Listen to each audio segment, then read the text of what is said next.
Good evening and welcome to this webinar entitled Making Sense of Autism, the Mirror and the Lens. So my name is Dr. Jackie Ravi and I'm a reader in education at the University of Aberdeen, and I've worked there for about, 17 years. I work mainly in the Inclusive Practice team, but I'm also director of the Postgraduate Certificate in Autism and Learning. And that programme has been going since 2008. And autism is my specialism and my research specialism. But before I worked at the University of Aberdeen, I was a practitioner in autism. Latterly, I was the Autism Development Coordinator in Murrayshire. But prior to that, I was a support for learning teacher with responsibility for learners with autism in a secondary context. So I've got a lot of experience both as a practitioner, as a lecturer, but also as a researcher in the field of autism. Okay, so this evening I'll share with you the agenda. So in order to make sense of autism, we're going to explore what I'm calling the mirror effect of autism first. And that's really the importance of reflective practice to enable the inclusion of autistic learners in whatever context you're in. You might be a classroom practitioner or working in a medical context or a charitable context and so on. And then the second half of the talk will be about the autism lens, which is the importance of knowledge and understanding of autism to enable inclusion. So, if you don't mind, I'm going to start by just telling you a story about my own practice, which I hope will resonate with you. And this story comes from a book I wrote about autism in 2015 called Supporting Change in Autism Services. And I wrote this book for practitioners because I realised after many years of teaching my course and listening to practitioners who came onto the course that, you know, they arrived on my course for the same reasons that I found myself taking up training in autism when I was a practitioner. And so I thought it might be useful to start there and tell you about some of my very early experiences as a practitioner supporting learners with autism in a secondary base, because this will help me to illustrate what I mean by the mirror effect of autism and also the autism lens. So I'm actually just going to read a little bit from my book, but let me just tell you a bit of the sort of background.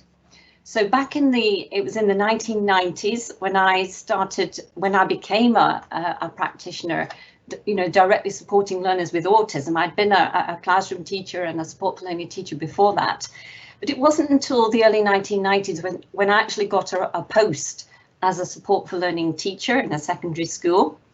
And I can remember when I got that post, I went for my interview, and then, you know, after the interview, as often happens when you're successful, sit down with the head teacher and you have a cup of tea and you talk about your job and so on and so forth.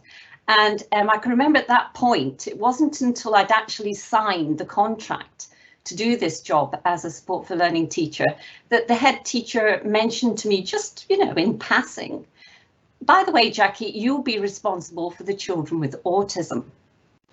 Now, at that time, I have to say I didn't know anything about autism, and to be honest, not many people did. It's very different now, isn't it? Because a lot of people have heard of autism, and because of the media and television programs and films, you know, we all feel we know quite a lot about autism, but it wasn't the case at that time. So when the teacher told me I would be supporting children with autism, I thought, oh, well, okay, that's going to be interesting. But I had no qualms about it because I had a lot of experience in supporting different learners in different contexts, children with Down syndrome, children with ADHD, cerebral palsy, and so on. So I was actually quite confident about supporting children with autism. So I went into the job, you know, full of vim and vigour and looking forward to supporting these children. So I just want to read out to you now what happened next, if you like. So on my first day, I met Graham. He was a tall, pale, nervous-looking boy who refused to sit down near me, his peers, or indeed at all during our entire first encounter. He stood facing the wall with his coat firmly zipped up to his chin and his hands covering his ears for much of the lesson. He refused to turn around. The other children in the group nonchalantly accepted this and informed me in reassuring tones, "Oh, never mind Graham, miss, that's just how he is." But this was followed by the perplexing warning, "But don't tell him off or he might start headbanging." Neither a gentle nor a firm approach nor any manner of enticements could persuade Graham to interact with me. Worryingly, several of them induced the threat of headbanging accompanied by loud noises. I was very shocked. I had never met a pupil like Graham, and in a single lesson, I exhausted my entire toolkit of ideas for engaging with him.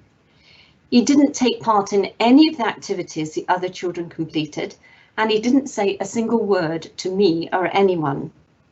Even his body language was impenetrable. There was no sense of what he might be thinking, or more importantly, feeling, though it was quite clear that he would not or could not join in. My sense of failure as a teacher was utterly complete. This poor boy had learnt nothing, and so it continued over several nerve-wracking lessons. It would have been easy to conclude that Graham's problems were to blame, and that I should simply expect very little of him. But thankfully, I was forced to come to a very different conclusion. Though all of the young people on the autism spectrum I met during these early days were different from Graham and from each other, my overwhelming feeling was that I was not fit to teach any of them. I didn't understand what made these children tick, and it was obvious that all my training, my experience, even my instincts couldn't help me. I was very soon knocking on the head teacher's door, begging to be sent on the next autism training course. Now, so that's the story of my very early experiences, and I don't know if that resonates in any way for you, but I do hear similar stories from practitioners who come on my course, and you know, this brings me to the idea of the mirror effect of autism. I think most practitioners will find that if they meet a young person, a child, or even an adult on the autism spectrum, and they don't know anything about autism, very quickly it's as if that learner, that individual, is holding a mirror up to you. And in the mirror, you will see all the gaps in your practice, all the aspects of teaching and learning that you need in order to meet the needs of that young person, but that you don't have at that point. And it means, because you're so ill-equipped, it means that you cannot address the needs of that individual, and you cannot adapt the environment so that that individual can settle down and learn. So it causes you to, pause and think very deeply about the nature of your own practice. Don't forget, I was quite a new teacher at that point, and I was trying to put my best foot forward and, show all that I can do. But I have to say, it felt utterly disastrous. And, I had thought, well, I know quite a lot about teaching and learning, and I've taught a lot of different children, but it was quite clear to me that there were things I didn't know, but I also didn't know what they were at that point. So when I think about what I felt at that time, I would say that I felt very, very disempowered. And also my confidence as a practitioner began to ebb away, because not only was I not able to teach Graham and the other children on the spectrum, but it meant that the lessons became so disrupted that I couldn't teach the other children very well either. So everything was going awry. So I was forced to, think deeply about, what the problem was, what was going on here. Was it me? Was it, the children on the spectrum? What could I do about it, and so on? So I started to ask, my colleagues around me, who had an awful lot to say about this, I have to say, and everything they said was completely different. So this is where I came across a lot of, different perceptions about autism that my colleagues held at the time, and also I held as well. So some of my colleagues tried to be helpful, and they told me some of the things that they did to support particular children. So I tried them, and I found that they didn't work at all. And there seemed to be an assumption that, children with autism were all the same. And so what worked with one would work with others, and there was sort of recipes for doing this. But actually, I very quickly found that that wasn't true at all. And in fact, all these children were very, very different and different from each other. And what worked for one certainly didn't necessarily work for another. So that was one misperception. And then also some other teachers said to me, well, actually, these children have behavior problems, and you should be using the school behavior policy and strategies to deal with it. So, maybe take tokens off them or send them to timeout and show them the consequences of their behavior and so on. But when I thought about that, I thought, no, I actually don't think this is a behavior problem at all. And when I thought about Graham's behavior, I actually felt that Graham probably felt very much like myself. I mean, Graham looked to me as though he was absolutely terrified. And I have to say, I felt quite terrified as well.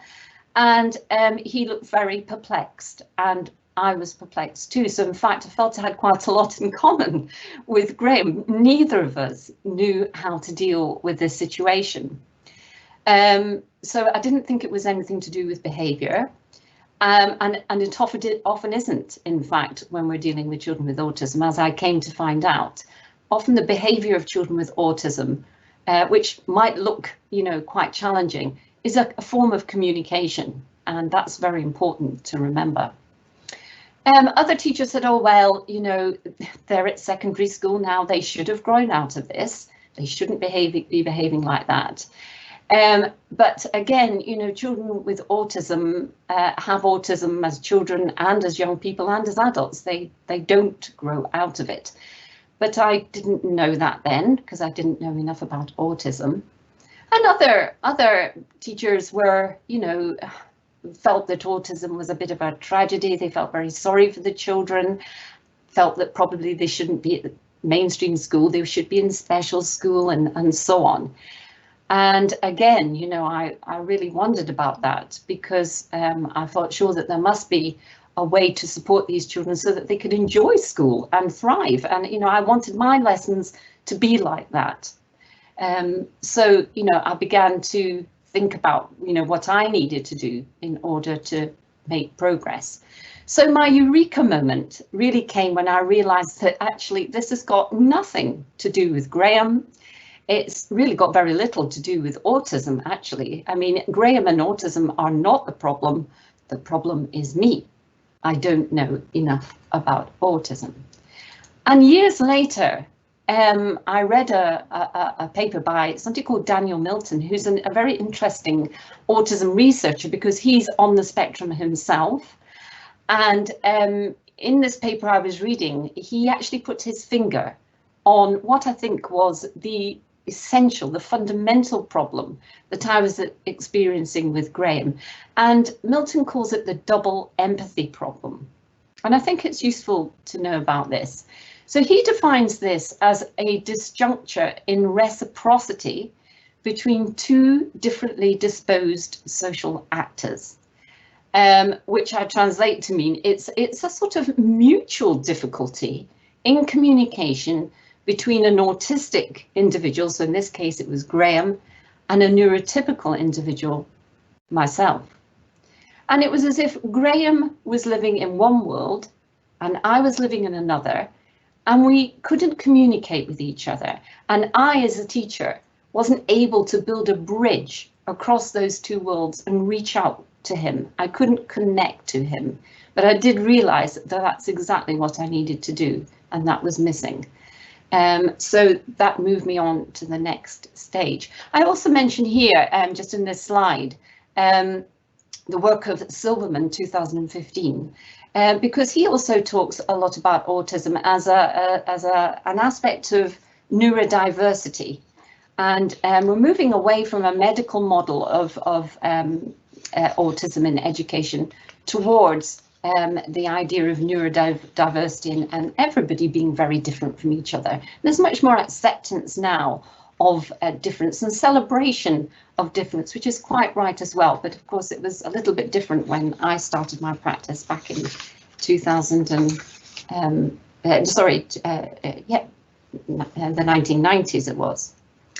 So anyway, let me move on then to the autism lens, because it was obvious to me that if I wanted to bridge that gap between these two worlds, if I wanted to make a connection with these children, never mind teach them, I just wanted to be able to connect with them and make sense of the behaviour I was seeing in the classroom, which I found very confusing, then I needed to know a lot more about autism. So this is what I refer to as the autism lens. Okay, so I define this as the knowledge and understanding of autism and autism strategies that enables practitioners to make sense of the behaviour and the responses of autistic learners and take steps to adjust their communication and planning and teaching to include them. So the autism lens is almost like a pair of spectacles that you put on that enables you to see much more clearly, to make sense much more clearly of what's going on in the classroom. And without those lenses, I was not able to do that. I was not able to create an environment that was meeting the needs of Graham and the other children. And I wasn't able to understand what they needed from me in order to settle down in the classroom, engage with their learning and participate and learn. So as I say in my book, I very quickly went knocking on the head teacher's door to get on to some autism training. And from then on, I began to, well, I was on a very steep learning curve, I can assure you. And I started to learn a lot about autism and what it is. So there's just a few things I want to share with you about this. It's quite a short webinar, so I haven't got time to go into great detail, but I've just chosen some of the key things I think that's important to know. So first of all, autism is a constructed concept. Okay, and I wasn't fully aware of this when I started to work in this field. So in fact, perceptions of autism vary across cultures. So in the UK, we can define autism as a lifelong developmental condition of biological origin.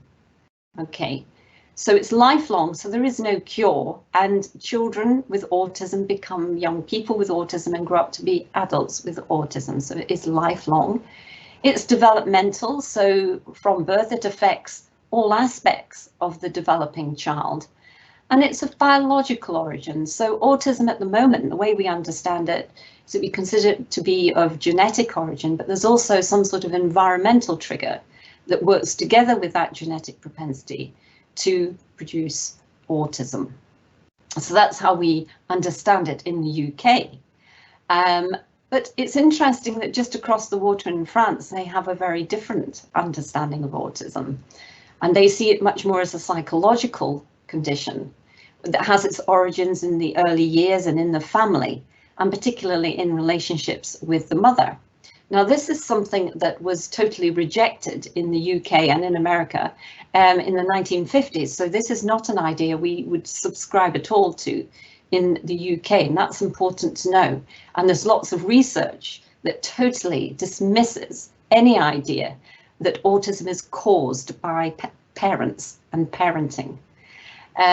So I'd like to emphasize that, but nonetheless, not too far away across the water in France, that is the dominant model, although it is being challenged actually at the moment by parents who've been looking across to the UK and and much preferring the way that we deal with autism in this country. So it's being challenged at the moment. But there are, many communities in the UK, and, in a classroom context or in any context, I think, you're going to come across people with autism who come from many different cultural backgrounds.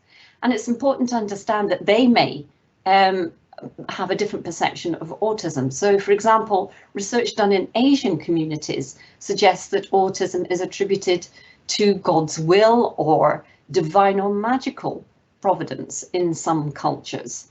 And of course, that's very different as well to our understanding.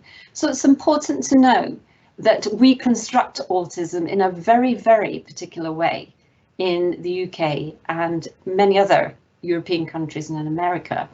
But that, that varies globally. So that's something that I found fascinating and also very important to remember. But I think one of the things that was most helpful to me was finding out the diagnostic criteria for autism. Now, this takes us into the medical literature, and in fact, the autism literature is dominated by the medical model because it is a medical condition. So we find a lot of medical language, medical jargon in the autism literature and research.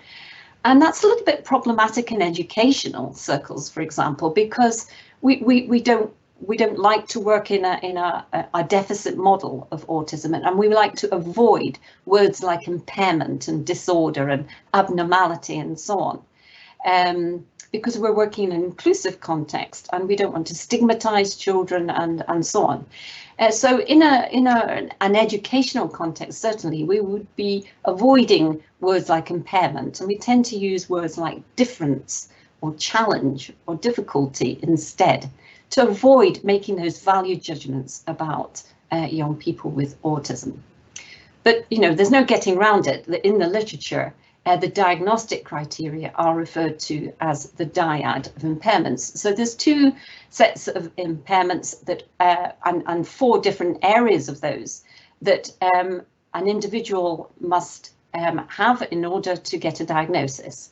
So these are difficulties or differences in communication, social interaction, flexibility of thought and behavior, and sensory processing. So an individual will only get a diagnosis of autism if they have difficulties in all four of those areas, not just one or two or three of them, but all four.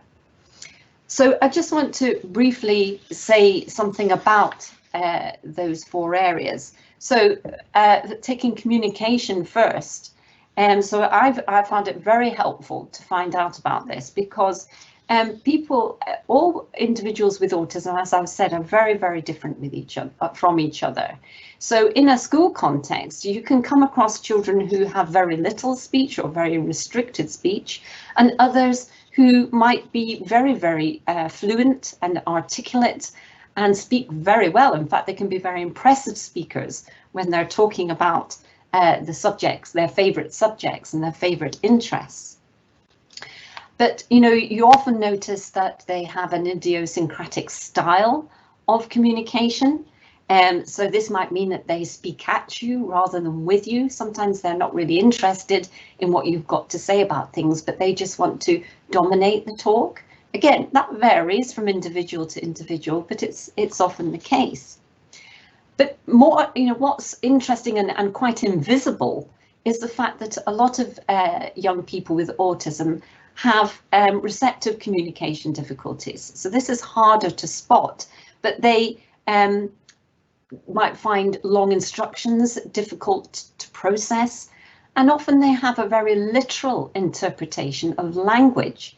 And if we're not aware of that, we can really cause difficulties for ourselves. So, for example, a lot of children with autism find it very difficult to deal with metaphors. And we use a lot of metaphors and idioms in common language. And but these are the sorts of interactions that can perplex and cause a lot of stress for children with autism. So, for example, if you said to a child with autism, "Oh, you're not really doing very well with your maths, you need to pull your socks up." That's the sort of thing sometimes, we say, isn't it? And we don't even think about it because children who don't have autism tend to be able to process that quite quickly. They soon understand that you're not being literal and that is a metaphor. But children with autism will sit there and think, oh, that's very odd. Why is Jackie telling me to pull my socks up? What has that got to do with maths? So, you know, we have to be very careful how we communicate with individuals with autism. And the other thing I think to say about communication with people with autism is that sometimes they find it difficult to interpret non-verbal communication. And I think somebody once said that 80% of communication is non-verbal. You're probably looking at me now and I'm doing all sorts of things in terms of my facial expression and even using my hands and my body to emphasize things. And that's all part of making sense of what I'm saying. So just imagine how it is if you can't make sense of that. And in fact, you find it very bewildering and very confusing. Why is Jackie shaking her head? Why is she moving her hands around?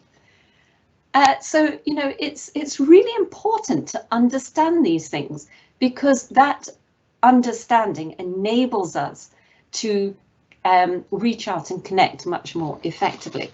So those are just some of the things that I learned about communication, and that's just one area of the dyad. And I think, you know, just taking that alone, if you had to deal with those things in a classroom, that alone would be enough to cause you a lot of problems as a child or a young person. But let's move on to social interaction, because that's also another area of difficulty and part of the diagnostic criteria. So a lot of children with autism have difficulty with social rules. Now, if you think about a school context, for example, schools are just, there's rules everywhere. You know, there's loads of rules that you have to take on board. And most children, even young children, very quickly pick up the rules. You don't really have to sit them down and go through every single rule in the school. You might deal with some of the main rules quite early on in their schooling, but you know, you don't sort of tend to labour that. But unfortunately, children with autism often don't pick up the rules, and because of that, they tend to break the rules. And this is why they often get into trouble in school. So, you know, again, it's important to know that they have problems with rules so that you understand they're not breaking the rules deliberately. They're breaking the rules because they're not seeing the rules and they're not understanding the rules. And that's very important for us as practitioners to know about. Children with autism often have problems with relationship formation because they don't understand other people's minds, that other people's minds are different to their own. They expect people to understand what's in their mind and to know what they need and want. And so, of course, that's going to make relationship formation very difficult. And it also means that any group work that goes on in the classroom is very difficult as well, because children with autism don't understand the rules of group work, you know, the turn taking turns to listen and so on. And of course, group work is absolutely fundamental to our education system in the UK. So that's really disadvantageous for many children with autism. And they often also have problems with social greetings. And I can remember working with one young lady. When I first met her, I was walking down the corridor with her towards the classroom, and another teacher was walking towards us, and she called out in a very friendly way, "Good morning, Fatty." Now, that's not the sort of social greeting that most of us appreciate, but she was simply being friendly and being observant, I suppose, and she didn't know his name, so that's what she said. Of course, we had to sort of, you know, try and deal with that, but and over time we did. You know, it's again, if one was being reactive to that, one, you know, might treat that as a sort of conduct disorder. But it wasn't. It was a misunderstanding about social interaction, and that's quite common amongst young people with autism. So, and again, that's just two areas of the dyad. So imagine the complexity in the schools that children with autism are having to face every day, given these underlying difficulties. The third area is flexibility of thought and behaviour, and this relates to the tendency of people with autism to focus on details rather than wholes. So they love to focus in on details, and that can be a huge advantage depending on, you know, what it is you're looking at and learning. But on the other hand, it can mean that, you know, if you're only looking at details, you might miss the wider picture. And in a school where we do a lot of, you know, intersubjective work and working across the curriculum, that might mean that the children aren't understanding how concepts transfer and relate across different subject areas. So that can be very disadvantageous and debilitating for children with autism in the classroom. And it might account for why they don't always pick up a concept in maths that they might have come across in science and put the, you know, understand the two are actually the same, because they're not making those links. The other thing about children with autism is that they often have a preference for sameness, and they can find change very, very difficult. And sometimes, you know, if things happen they're not expecting, it can make them very, very upset. Now, again, it's not because they're being naughty or, you know, trying to wind people up or anything like that. It's because they don't, you know, understand the change, and they much prefer to things stay the same. So we have to prepare them for change. So again, that's something else that's very, very important for teachers to know about. And then the final area is, you know, the challenges of sensory processing. And it's only within the last few years, actually, that this has become part of the diagnostic criteria for autism. It never used to be part of the criteria, but it's been added in because I think it's now understood in the research community that this is actually common to people with autism, that they have some sort of sensory processing difficulty. So it might be a hypersensitivity, a heightened sensitivity, maybe to touch, sound, to visual things, and smells and so on, or it might be a hyposensitivity, so a reduced sensitivity. So again, we have to look out for that. And when I think back to Graham putting his hands over his ears at certain points, you know, especially when children were coming into the classroom and there was a lot of noise, what I didn't know then was that he was expressing, you know, very clearly that it was all too noisy for him. It was all too much for him. But I wasn't able to help him with that because I wasn't able to read his body language. Okay, so and the fact that the sensory processing issues have just been added into the diagnostic criteria just in the last 3 years or so tells us that the autism is an evolving concept as well. So we need to understand that in 5 years' time, our understanding of autism might have changed. 10 years' time, who knows? So, you know, there's a lot we still don't know about autism, and that we need to bear that in mind as well. Okay, so I've talked about the diagnostic criteria for autism, and I think it can be very, very helpful. It certainly was for me, for teachers to know more about that, because then you start to go, aha, okay, I can understand why they're responding like that and reacting like that in the classroom. But it's equally important to notice the strengths of children, young people and adults with autism, because they all have considerable strengths, and it's important to capitalize on them. Of course it is, just like, you know, that's important for all learners. So people with autism are often really logical thinkers. They can be scientifically very objective because they tend to be able to stand back from emotions, often very good at categorizing and organizing information. The young children often really love dinosaurs because they like to categorize dinosaurs and so on, and collect things. So that's that categorizing tendency coming into play. They often have a very strong focus on interests. So many of the children I came across really loved computers and computer games, and those were just coming in then. And I think that's still the case now. It's quite a strong interest of people with autism. But there are other things that children really like that can be more unusual. In fact, I came across an adult a few years ago who really enjoyed collecting lampposts, and that was his special interest. And I don't know about you, but I'd never even noticed lampposts. And it just shows you how this focusing on details can be absolutely fascinating. And he collected very, very different sorts of lampposts. And so I thought that was quite fascinating. So there you go. I think neurotypical individuals sometimes miss out because we don't have that focus and that fascination with things. Perhaps it passes by us in a different sort of way. People with autism can be very, very persistent because they don't like change. They like to stick with what they know. They can keep going for hours and study really hard, and they actually make absolutely excellent students. We've got many students with autism at the University of Aberdeen, and they often get on very, very well because of their special interests, and they can go and study those. They can choose to study those and go into great detail. And they can be very creative thinkers and so on.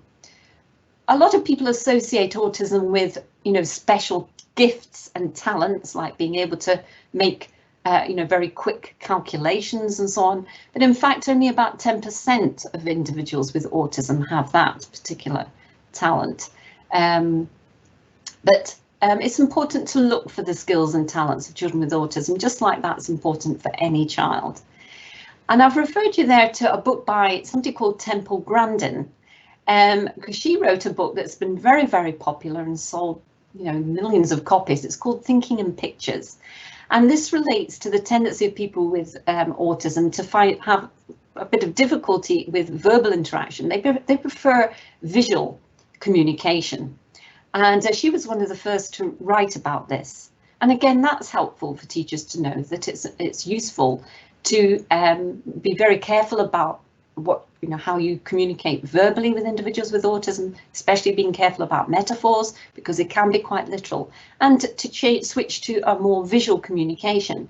Temple Grandin is now, I think she's actually now retired, but when she was little and she was diagnosed with autism, her parents were told not to bother to send her to school because she wouldn't be able to learn anything. Just keep her at home. Well, fortunately, her parents totally ignored that. And in fact, Temple Grandin became a scientist. She's a professor in animal behavior because animals were her special interest. She's a very successful lady and she's written some marvelous books. So I would encourage you to have a look at those if you're interested. So overall, what I learnt in those early days, and which I still make sure I remember to this day, is that autistic learners see the world very differently. They experience the world differently, they process the world differently, and they understand the world differently to neurotypical individuals. Okay, and in fact, going back to Daniel Milton, he has a special word for that. He says that they have a different ontology. That's a technical term for a way of being in the world. They have a different ontology. So neurotypical individuals have a different ontology to autistic individuals. We experience the world in a very different way. And it was because Graham was experiencing my lessons in a completely different way to what I intended, that we were not able to make progress in the classroom. And it wasn't until I had more training and I was able to adapt my teaching and adapt the environment so that it met Graham's needs, that I was able finally to reach out to him, connect with him, communicate with him, and also teach him. And after that, things began to settle down. I slowly began to find ways and means of adapting my teaching that suited him, and he became much happier and was able to take his coat off and sit down and join in. So we were able to travel a long way from that scenario I described at the beginning of my talk. So to sum up then, I would say that making sense of autism means using the mirror effect of autism. So taking very seriously what is reflected back to you when things go wrong in the classroom. It's really important not to blame children with autism, but to, think very carefully about, our own limitations, the gaps in our own knowledge and understanding, and to look there for the solutions to problems that are happening in the classroom, because that tends to be a much more fruitful way of looking at it. So the mirror and the lens, that knowledge and understanding of autism, interact in important ways. And so the more we know about ourselves as practitioners and our strengths and our limitations, and the more we know about autism, the more likely it is that we will be able to make sense of the behaviours that we see in front of us and support the children and the young people and adults who require our services. And we're able to intervene much more respectfully, respecting autism as a condition and also appropriately. But the reverse is also true. If we're not sufficiently reflective, if we don't take seriously, that mirror that is held up to us, and make sure that we're thinking about that and reflecting on our own practice and being humble enough to accept that, well, maybe there's things that need to change in our own practice and, things that need to change in the environment. And also, if we don't have enough theoretical knowledge of autism, we're much more likely to function normatively. We'll be making assumptions about children with autism that are inappropriate because they are not neurotypical, they have autism, and we have to take that into account. So we mustn't treat them as we would other children. And if we do that, then we unfortunately we end up being disrespectful of their autism and also compounding their problems. We're going to be pursuing very inappropriate interventions, and we're not likely to be successful. So that really brings me to the end of this talk. I hope that the things that I've said might have been of some interest to you. I hope that maybe my story in particular has resonated with some of you who have maybe come here this evening having found yourself in a situation where you are trying to support people with autism but having a bit of a struggle with that. That's quite often the case when we first come across learners with autism. But I hope I've suggested to you how, by using the mirror effect of autism and making sure that you get some training so that you are developing an autism lens, that will really stand you in good stead if you want to be a much more effective practitioner around learners with autism. So, thank you very much for listening to my talk this evening. Now, I understand that the next step is some questions. So please, if you do have any questions that have come to mind during this talk, feel free to type them into the chat box there, and I'll do my best to answer some of them in the remaining time that we have. So let me just have a look now. So a first question here, could you say something about the causes of autism? Okay, now I haven't been able in my talk to touch on this because, actually autism is a very complex condition, and it's very hard in a short talk to mention all of these things, but that is a good question. What are the causes of autism? Well, at the moment, and don't forget, autism is, in a sense, autism is quite a young condition.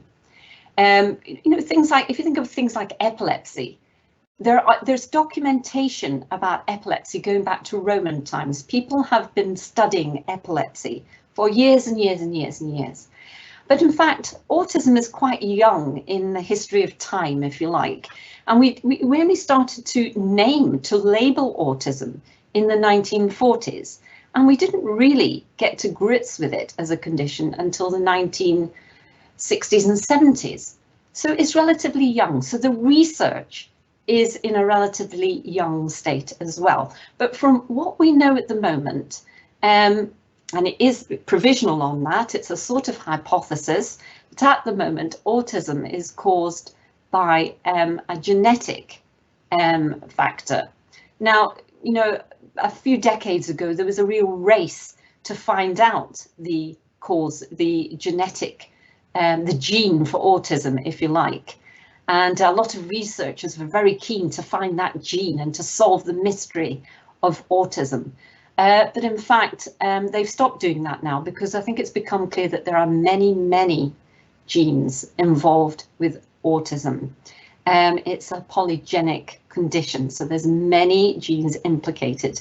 So the idea that there's just one gene that sort of accounts for everything, we've left that behind. So there's this genetic element, but in fact, it's also understood that that's a genetic propensity for autism. But the hypothesis at the moment is that, there must be something in the environment, an environmental factor that actually triggers the genes into action to cause autism. Now, at the moment, there's still a lot of research going on as to what that environmental factor might be. So people think about, pollutants in the atmosphere, heavy metals in water,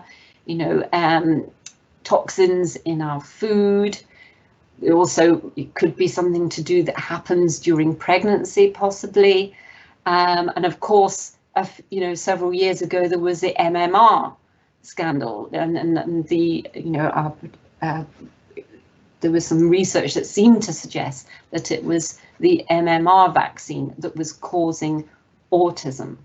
Now, since then, I think that particular piece of research has been rather discredited, and replication of that research has actually proved that it was incorrect and inaccurate. So the scientific consensus is that MMR doesn't cause autism. So I think we're still looking for some sort of explanation for this environmental trigger that works alongside the genetic propensity to cause autism.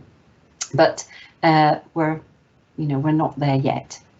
So there's a way to go, and there's always a lot of research going on in that field in autism. And I'm sure will be for a long time to come, because we're far away yet from answering all these sorts of questions.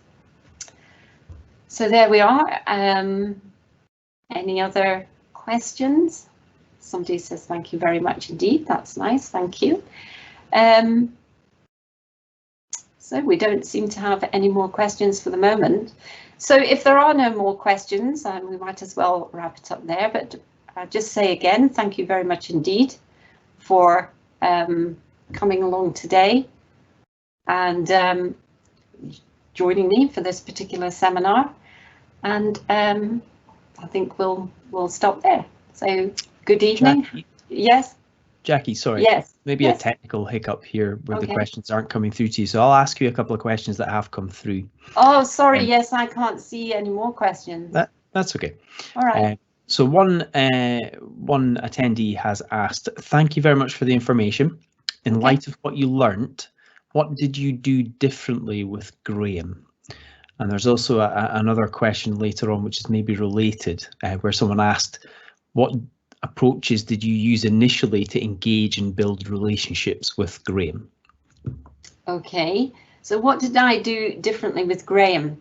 Well, the first thing that I did, and one of the first things that I learned about, I suppose, was about visual communication. And I realized that Graham didn't know what was expected of him in my lessons. And actually, it wasn't just in mine. I later found out that it was other lessons as well. So he was finding it very difficult to settle down because he didn't know where he was meant to sit, what he was meant to do, and so on. So we used visual timetables with Graham so that he would have more predictability and control over what was happening. And we did that visually, not verbally, so that he can see using symbols and words. He could read a little bit, so we could use words too. So that he knew, for example, to come in, sit down, take his pencil case out and get ready for learning, and also take his jacket off. So when we could communicate all that visually in a way that he understood, and that we used that as a routine, that visual sequence was on his desk every time he came in, and he could settle down and he knew what he had to do. He didn't have to wander around the classroom, because that was just really an expression of confusion. And leaving his coat on was a sort of security issue, I think. He didn't want to be there, he wanted to leave, which was not surprising given what was going on at first. So we were able to, I was able to help him to have a more sense of control over what was going on in the classroom. And I began to use more visual means in all sorts of ways to communicate with him. So that was very important, I think, and went a long way actually to solving the sort of problems I was having with him. And it also meant that I was able to include him much more effectively, because if I could provide a visual support in a lesson that would enable participation, then he could respond to that much more effectively than words. I think I, in common with a lot of teachers, probably talked far too much around Graham, and Graham in particular was very sensitive to that. Again, that varies from child to child, but I didn't appreciate that at the time, so I started to really reduce the amount of verbal input I was using with Graham, and he found that much more relaxing, and he found me safer to be around because I wasn't bombarding him with words. And he felt safer with a visual structure. So I think that's probably the most important change I made. Sorry, what was the other half of that question? There was another one, wasn't there? Just remind me. It was around the approaches that you initially used to engage and build relationships. Yes, so relationship with Graham. So I suppose I've answered both of those in one, because those are the approaches for communication, and it's through communication you do build relationships. And I think as the more visual my teaching became, the safer Graham became as well. And also, to be honest, I think I settled down as he settled down. I settled down. So we were working in parallel and both becoming more confident over time. So it took it very slowly. I mean, it did take time. These things don't happen overnight. It did take time, but we got there in the end. So I hope that answers the question. Are there any more questions? Yes, there are. Oh, good. Carol has a question. She says she works with EAL pupils, and it was interesting to hear how autism is perceived in other countries. Mm-hmm. Are there any more examples? I don't really have any other specific examples, but I'm sure there are all sorts of other perceptions. And I think that now, particularly when we have many children from many different ethnicities in classrooms in Scotland, I would be much more careful than I was at the time to make sure that I get to know parents, to talk to them. So, for example, we have a lot of children from a Polish background and Eastern European backgrounds in our schools now, and I'm not quite sure what model of autism they come across in Poland and countries like that. So I think I would make it my business as an inclusive practitioner to find that out and to have conversations with parents about that, so that I can understand where the family and also the children are coming from. And I think that is part of the sort of duty of the inclusive practitioner, isn't it? To be quite active in finding those things out. I mean, we can't always know that what it means to come from different countries, because we can't know everything. But what we can do is we can find out. And I think that's important, that we're active in doing that. And always I found with children with autism, it's very, very useful to get to know the parents as well, because you are a partner with parents, And in an inclusive context, that's very much encouraged, isn't it, now in education? It was less so when I was a teacher, but it's much more so now. And I think that's a good thing, because children with autism need an adapted environment both at home and at school. And so it's good to work together on that and to swap notes. And, you know, even if the family are coming from a different perspective, if we can work together and communicate together, we can start to get on the same page, and then we can start to create a much more consistent environment for that child at home and at school that is much more effective and will help to settle the child down. So in many ways, it's important to communicate with parents about all sorts of things, but certainly about perceptions of autism. Yes, I think that's, and I mean, sometimes parents are very anxious about autism as well. I mean, it's a diagnosis that people can find very frightening and very stressful. And some parents, you know, at the beginning at least, they don't know much about autism themselves, of course. So again, you know, having a partnership and learning together is a very powerful thing to do. And I did make it my business to do that as a practitioner. And I was the first to ring parents up. If I was stuck and, you know, there were issues in the classroom that I was having problems with, I would be quite happy to ring parents when I got permission from, you know, my line manager to do that. And, you know, contact them and ask, well, you know, how do you deal with this at home? And usually parents were, well, in fact, in all cases, in my experience, parents were delighted to be invited into that collaboration, and also, you know, to learn from each other. So there's lots of advantages in getting to know the parents. Thank you. Any other questions? Thanks, Jackie. I think that's us. There is one other question there that Jenny has answered in the chat with a comprehensive answer, so that's fantastic. But there's lots of comments about thanks, and it was great to hear about the strategies that you used. And I think everybody really enjoyed this. So as we're coming up to 7 o'clock, I think that's probably the end of the session.